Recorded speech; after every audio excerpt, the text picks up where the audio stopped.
back in the day, trees were the central characters of stories. Everywhere on the world, if you go back into the myths and legends of people in pre-modern times, nature was a protagonist. It was a central character of every story.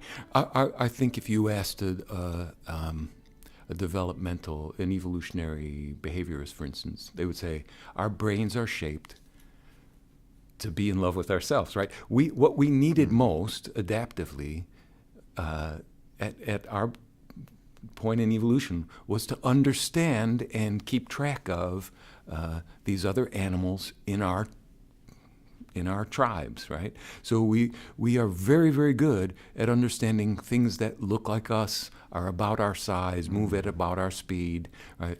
I can see a face as a 10-year-old and remember that face as a 50-year-old, right? I look at two trees and I can hardly tell the difference, right? And I come back a day later and which one was which. So there is a natural predisposition, I think, in the affordances of the brain to be blind to things that don't look like us.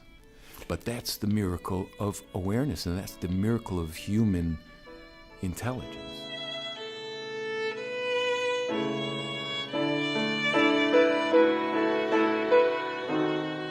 This invention of getting up on a woody stem and sticking out your solar panels and making food directly from sunlight, that's a great idea.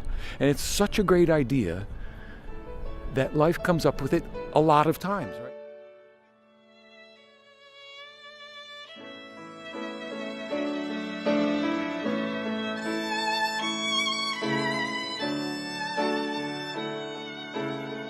Look at everything here. The reason they're tall is they know how to grow wider. But then it wasn't invented once. It was invented, it turns out, there are all these groups that are extinct that are just left in the record. A lot of our coal comes from arborescent groups called lycopods. And they all went away before the end of the Permian.